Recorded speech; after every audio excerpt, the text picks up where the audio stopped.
ಈ ಜಾತಿ ಗಣತಿಯ ವರದಿ ಬಗ್ಗೆ ಸಾರ್ವಜನಿಕರಲ್ಲಿ ಅನೇಕ ಸಂದೇಹಗಳನ್ನು ಹುಟ್ಟುಹಾಕಿದೆ. ಬಹುತೇಕ ಕರ್ನಾಟಕದಲ್ಲಿ ಲಿಂಗಾಯತರು ಬಹುಸಂಖ್ಯಾತರು ಅನ್ನುವಂಥ ಒಂದು ವಿಚಾರ ಎಲ್ಲರಿಗೂ ತಿಳಿದಿರುವಂಥ ಸಂಗತಿ. ನಂತರದ ಸ್ಥಾನ ಒಕ್ಕಲಿಗರದು. ಈ ಜಾತಿ ಗಣತಿಯನ್ನು ಮಾಡುವಂಥ ವ್ಯಕ್ತಿಗಳು ಪ್ರತಿಯೊಬ್ಬರನ್ನ ಸಂಪರ್ಕಿಸಿ ನೈಜವಾಗಿರುವಂಥ ವರದಿಯನ್ನು ಸಿದ್ಧಪಡಿಸಿಲ್ಲ ಅನ್ನುವಂಥ ಒಂದು ಆರೋಪ ಇರುವಂಥ ಹಿನ್ನೆಲೆಯಲ್ಲಿ ಇವತ್ತು ಸರ್ಕಾರ ಸ್ವೀಕಾರ ಮಾಡಿರುವಂಥ ಈ ಜಾತಿ ಗಣತಿಯ ವರದಿ ಅದು ಸಮರ್ಪಕವಾಗಿಲ್ಲ.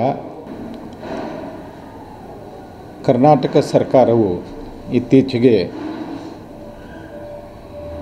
ಜಾತಿ ಗಣತಿಗೆ ಸಂಬಂಧಪಟ್ಟಿರುವಂಥ ವರದಿಯನ್ನು ಸ್ವೀಕರಿಸಿ ಸಚಿವ ಸಂಪುಟದ ಸಭೆಯಲ್ಲಿ ಆ ಬಗ್ಗೆ ಚರ್ಚೆಯನ್ನು ಮಾಡಿರುವಂಥದ್ದು. ಅದರ ಜೊತೆಗೆ ಬರುವ 17ನೇ ತಾರೀಕಿನಂದು ಮತ್ತೆ ಆ ಕುರಿತು ವಿಶೇಷವಾಗಿರುವಂಥ ಸಂಪುಟ ಸಭೆಯನ್ನು ಕರೆದಿರುವುದು ಈಗಾಗಲೇ ಮಾಧ್ಯಮಗಳಲ್ಲಿ ವರದಿಯಾಗಿದೆ.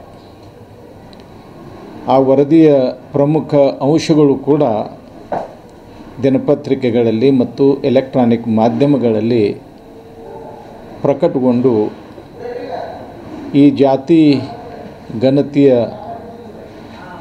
ವರದಿ ಬಗ್ಗೆ ಸಾರ್ವಜನಿಕರಲ್ಲಿ ಅನೇಕ ಸಂದೇಹಗಳನ್ನು ಹುಟ್ಟುಹಾಕಿದೆ. ಸುಮಾರು 7-8 ವರ್ಷಗಳ ಹಿಂದೆ ಈ ಒಂದು ವರದಿ ಸಿದ್ಧಪಡಿಸಲಾಗಿದ್ದರೂ ಕೂಡ ಆ ಜಾತಿ ಗಣತಿಯ ವರದಿ ಸಮರ್ಪಕವಾಗಿಲ್ಲ. ಆ ವರದಿಯನ್ನು ಸಿದ್ಧಪಡಿಸಿರುವಂಥ ವ್ಯಕ್ತಿಗಳು ಕರ್ನಾಟಕದ ಪ್ರತಿಯೊಬ್ಬ ವ್ಯಕ್ತಿಗಳನ್ನು ಸಂಪರ್ಕಿಸಿಲ್ಲ ಅನ್ನುವಂಥ ಒಂದು ಆರೋಪ ಮೊದಲಿನಿಂದಲೂ ಕೂಡ ಕೇಳಿಬಂದಿರುವಂಥದ್ದು. ಇವತ್ತು ಆ ವರದಿಯ ಮುಖ್ಯಾಂಶಗಳು ಪ್ರಕಟವಾಗಿರುವಂಥ ಹಿನ್ನೆಲೆಯಲ್ಲಿ ಬಹುತೇಕ ಕರ್ನಾಟಕದಲ್ಲಿ ಲಿಂಗಾಯತರು ಬಹುಸಂಖ್ಯಾತರು ಅನ್ನುವಂಥ ಒಂದು ವಿಚಾರ ಎಲ್ಲರಿಗೂ ತಿಳಿದಿರುವಂಥ ಸಂಗತಿ.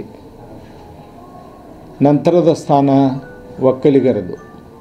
ನಂತರ ಇನ್ನೂ ಅನೇಕ ಜಾತಿಗಳಿಗೆ ಸಂಬಂಧಪಟ್ಟಿರುವಂಥ ವ್ಯಕ್ತಿಗಳು ಸ್ಥಾನವನ್ನು ಪಡೆದಿರುವಂಥದ್ದು ಈವರೆಗೆ ನಾವೆಲ್ಲ ನಂಬಿಕೊಂಡು ಬಂದಿರುವಂಥ ಮತ್ತು ತಿಳಿದುಕೊಂಡಿರುವಂಥ ಸಂಗತಿ.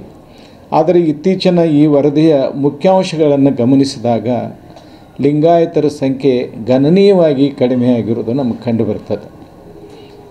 ಅದರಲ್ಲೂ ವಿಶೇಷವಾಗಿ ಲಿಂಗಾಯತರು ಮೀಸಲಾತಿಗಾಗಿ ಈ ಒಂದು ಲಿಂಗಾಯತ ಅನ್ನುವಂಥ ಜಾತಿಯ ಹೆಸರನ್ನು ಬರೆಸಲಾರ್ದೇ ಉಪಜಾತಿಗಳ ಹೆಸರನ್ನು ಬರೆಸಿರುವಂಥದ್ದು ಕೂಡ ಕಾರಣವಾಗಿರ್ಬೋದು. ಆದರೂ ಕೂಡ ಈ ಜಾತಿ ಗಣತಿಯನ್ನು ಮಾಡುವಂಥ ವ್ಯಕ್ತಿಗಳು ಪ್ರತಿಯೊಬ್ಬರನ್ನು ಸಂಪರ್ಕಿಸಿ ನೈಜವಾಗಿರುವಂಥ ವರದಿಯನ್ನು ಸಿದ್ಧಪಡಿಸಿಲ್ಲ ಅನ್ನುವಂಥ ಒಂದು ಆರೋಪ ಇರುವಂಥ ಹಿನ್ನೆಲೆಯಲ್ಲಿ ಮತ್ತು ಇಂಥ ಒಂದು ದೋಷಪೂರಿತವಾಗಿರುವಂಥ ಜನಗಣತಿಯನ್ನು ಸರ್ಕಾರ ಒಪ್ಪಿಕೊಳ್ಳುವುದರಿಂದ ಅನೇಕರಿಗೆ ಇದರಿಂದ ಅನ್ಯಾಯ ಆಗ್ಬೋದು. ಬೇರೆ ಬೇರೆ ಕಾರಣಗಳಿಗಾಗಿ, ಅದು ಶಿಕ್ಷಣ ಇರ್ಬೋದು, ರಾಜಕಾರಣ ಇರ್ಬೋದು, ಅಥವಾ ಉದ್ಯೋಗ ವ್ಯವಸಾಯ ಏನೇ ಇರ್ಬೋದು. ಇಂಥ ಅನೇಕ ಕಾರಣಗಳಿಗಾಗಿ ಇವತ್ತು ಅನೇಕ ಜಾತಿ ಉಪಜಾತಿಗಳವರಿಗೆ ಅನ್ಯಾಯ ಆಗ್ಬೋದು. ಅದರ ಜೊತೆಗೆ ಸುಮಾರು 100 ಉಪಜಾತಿಗಳನ್ನು ಈ ಒಂದು ಸಮೀಕ್ಷೆಯಲ್ಲಿ ವರದಿಯನ್ನು ಸಿದ್ಧಪಡಿಸುವಂಥ ವ್ಯಕ್ತಿಗಳು ಕೈ ಬಿಟ್ಟಿರುವಂಥದ್ದು ಕೂಡ ಅತ್ಯಂತ ಆಘಾತಕಾರಿಯಾಗಿರುವಂಥದ್ದು. ಈ ಒಂದು ಹಿನ್ನೆಲೆಯಲ್ಲಿ ಇವತ್ತು ಸರ್ಕಾರ ಸ್ವೀಕಾರ ಮಾಡಿರುವಂಥ ಈ ಜಾತಿ ಗಣತಿಯ ವರದಿ ಅದು ಸಮರ್ಪಕವಾಗಿಲ್ಲ.